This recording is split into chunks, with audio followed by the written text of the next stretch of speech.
और मनोज प्रभाकर सर की अगर हम बात करें तो कहीं ना कहीं जो प्रैक्टिस सेशंस है वो लगातार जारी है और कहीं ना कहीं अभी जो है नेपाल की टीम जो है वो केन्या के लिए कहीं ना कहीं निकल रही है। और अगर आप थोड़ा लेट वीडियो सुन रहे हैं तो शायद वो निकल भी गई होगी। तो इस पूरे एक सेशन के बाद जो है जो एक ट्रेनिंग सेशन वगैरह हुआ, सर का कैंप वगैरह हुआ, जो वो प्लेयर से इंटरेक्शन वगैरह हुए, उसके बाद सर ने काफ़ी कुछ चीज़ें यहाँ पर कही हैं और क्या कुछ उनकी अब मिलने के बाद प्रैक्टिस सेशंस के बाद जो बयान निकल कर आ रहे हैं जो कि उनकी तरफ से है वो आपके सामने लेकर हम हाजिर हैं। तो 3-4 चीज़ें उन्होंने काफ़ी इंपॉर्टेंट कही हैं और वो इंपॉर्टेंट चीज़ें ही आपके सामने हम प्रेजेंट कर रहे हैं। सबसे पहले अगर बात करें तो उन्होंने एक चीज़ ज़रूर कही कि नेपाल T20 लीग जो भी होने वाला है, जो कहीं ना कहीं काफ़ी एक्साइटमेंट है उसको लेकर पूरे नेपाल में और क्रिकेट फैंस में और ओवरऑल जो प्लेयर्स हैं वगैरह वगैरह चारों तरफ से।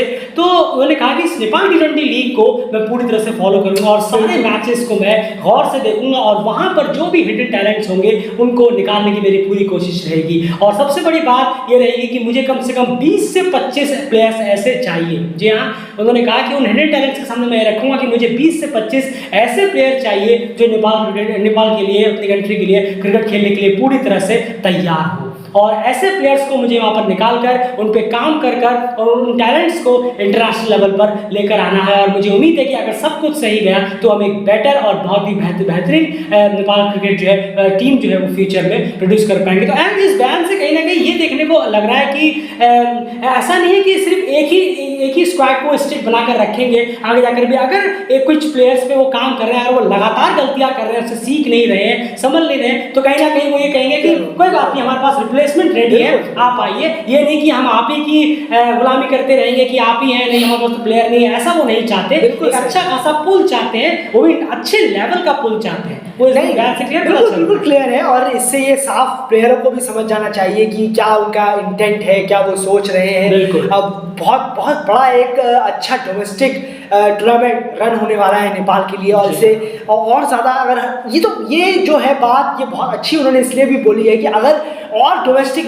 टूर्नामेंट भी अगर चालू हो जाए तो फिर प्लेयर्स की अवेलेबिलिटी बहुत अच्छी हो जाएगी। और जो प्लेयर्स ये सोचते हैं कि हम ही हैं, हमारे अलावा प्लेयर कौन है या कहाँ से प्लेयर आएंगे या फिर जो भी हम गलती करेंगे तो हमें ही मौका मिलेगा, तो ये सब चीज़ें सोचने वाले बाहर जाएंगे, बाहर बैठेंगे और वापस काम करके टीम में आएंगे। बिल्कुल, तो ऐसा नहीं कि वो चले ही जाएंगे, उनके पास मौका होगा वापस काम करें। नेपाल T20 लीग है या फिर जो 50 ओवर का डोमेस्टिक शेड्यूल होगा उस पर काम कर वो वापस आए। तो एक पुल बनाना 20-25 प्लेयर का ये बहुत अच्छी सोच कहीं ना कहीं सर की नजर आती है। उसके बाद एंड और भी कुछ उन्होंने कहा है। नेक्स्ट जो उसका सेकंड बयान है वो किससे रिलेटेड? बिल्कुल, जो उनका अगला बयान है वो थोड़ा बहुत जो है प्लेयर्स को लेकर है, मैच विनर्स को लेकर। उन्होंने कहा कि जब प्लेयर्स ग्राउंड में होते हैं तो उनको अपनी लिमिटेशन पता होनी चाहिए, एक तरीके से अपने आप को मालूम होना चाहिए कि मैं इतना कर सकता हूँ, मेरा ये रोल ये है, मैं इस कंडीशन में कैसे टीम को जिता सकता हूँ। तो इस तरीके से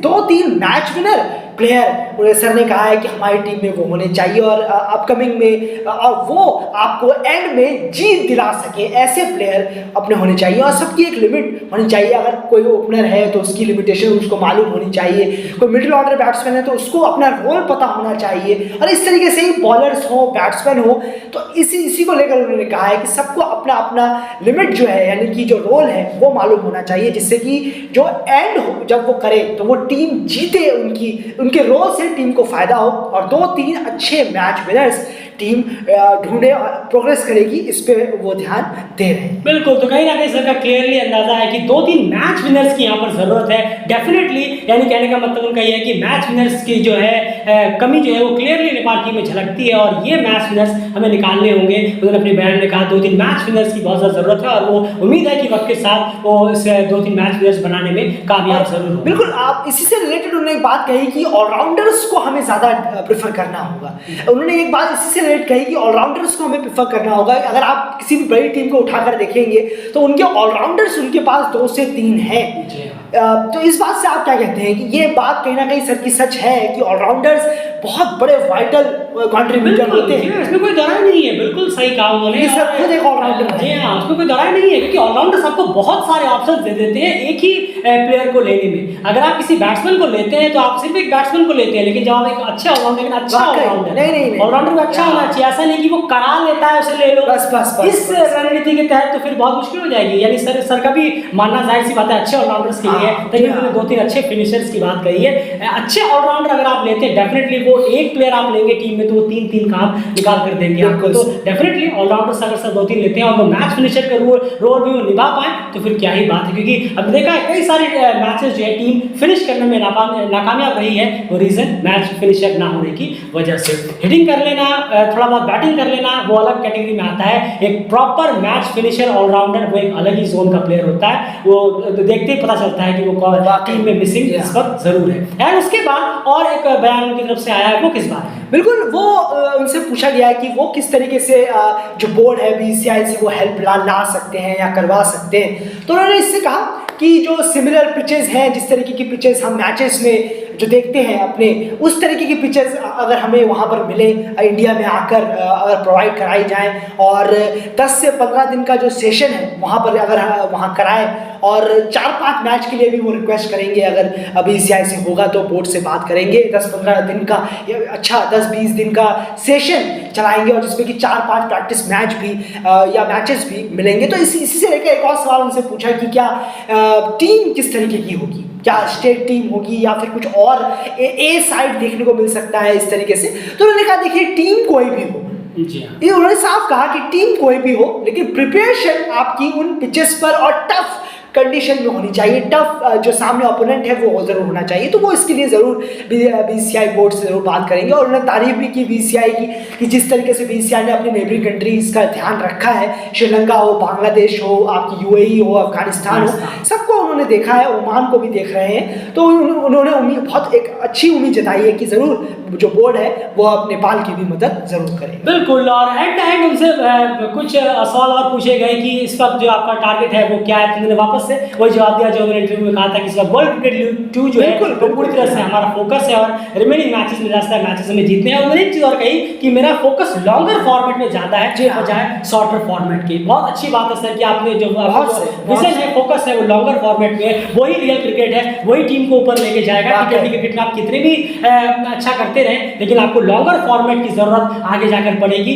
T20 क्रिकेट एक वक्त में साथ छोड़ देगा लेकिन लॉन्गर फॉर्मेट में आपकी जरूरत बहुत ज्यादा है। तो अच्छी बात है कि सर लॉन्गर फॉर्मेट को लेकर चल रहे हैं। ज्ञानेंद्र मल्ला के बारे में उन्होंने कहा कि अगर यंग प्लेयर्स की हम टीम बना रहे हैं कि उसमें अगर एक जो एक्सपीरियंस प्लेयर हो जो अपना एक्सपीरियंस शेयर कर सकते हैं यंग प्लेयर्स के साथ, तो इससे अच्छी बात और क्या हो सकती है। डेफिनेटली उनका भी वेलकम इसमें जरूर करते हैं वो। और एक चीज उन्होंने और यहाँ पर कही है जो आप मुझे बता रहे हैं। नहीं, जरूर एक चीज उन्होंने जरूर कही है कि टेक्निकल जो बैट्समैन का जो टेक्निकल फॉल्ट है, जो बैट्समैन टेक्निक की वजह से आउट हो रहे हैं, अपने सेम गलतियां बार बार कर रहे हैं, इसको लेकर भी उन्होंने कहा कि हम नेट सेशंस कर रहे हैं और यंग हैं जो प्लेयर है वो काफ़ी यंग है, उन्हें अपना बेस सबसे पहले कवर करना होगा, तभी उनका जो एक फाउंडेशन है, जो एक ऊपरी जब उनका गेम होगा वो निखरेगा। और कहा कि जो टेक्निक होती है, जो टेक्निकल एरर्स होते हैं, ये बड़े बड़े प्लेयरों की भी होते हैं। सर ने डायरेक्ट बोला और इसको हम काम कर रहे हैं, लेकिन उन्होंने एक चीज़ जरूर चिंता जताई कि कि ओपन सेशन उन्हें थोड़ा कम मिला है। उन्होंने इसकी जरूर चिंता जताई है कि दौरे से पहले ओपन सेशन थोड़ा कम मिला है, यानी कि ओपन नेट, जो कि हमने बहुत पहले अपनी वीडियो में कहा था, शायद पता नहीं कितनों को याद। बहुत सारे जो व्यूअर्स हमारे पुराने व्यूअर्स हैं वो जो में लगातार अच्छे से सुनते हैं, ये हमने बहुत पहले अपनी वीडियोस में कहा है कि आपको ओपन सेशन, ओपन नेट की बहुत ज़्यादा जरूरत पड़ेगी। वो अकेडमी लेवल पे कराया जाता है, पता नहीं सर के मुँह से आपने सुना तो बड़ा अच्छा लगा सुनने में। तो ओपन सेशन थोड़ा कम मिला है बजाय नेट के, और डायरेक्ट उन्होंने बोला नेट से ज़्यादा कुछ होता नहीं है। बिल्कुल, बहुत अच्छा लगा सर ने क्लियर इसका आंसर लगातार बिल्कुल उसमें कहता रहता है। बिल्कुल सही। तो इसको लेकर ये सवाल था कि टेक्निकल फॉल्ट है, तो वो कह रहे हैं कि काम होगा, यंग प्लेयर है, बेस थोड़ा स्ट्रॉन्ग करना है, अपने आप सब ठीक हो जाए। बहुत उम्मीदें हैं मनोज पुरवाकर सर से, और वो उम्मीदें स्टार्ट होंगी बिल्कुल केन्या के खिलाफ जो वनडे मैचेस है वहां से शुरू होगी। वहां पर जो है सर की जो माइंडसेट है, सोच है, वो ऑन ग्राउंड लेवल पर उतरती हुई नजर आएगी। जहाँ T20 सीरीज है वो तो अलग है, T20 की बात अलग है, लेकिन 50 ओवर में वनडे में केन्या के खिलाफ से कहीं ना कहीं पता चलेगा काफी कुछ माइंड। उसके बाद इंपॉर्टेंट जो नाइट में सीरीज होनी है वर्ल्ड क्रिकेट लीग 2 की। फिलहाल इस वीडियो में इतना ही। इंपॉर्टेंट अपडेट्स जो है वो लगातार डेली क्रिकेट आपको प्रोवाइड कराता है, जरूर सब्सक्राइब करिए और वीडियो को लाइक ज्यादा करिए और शेयर जरूर करते जाइए। बाय।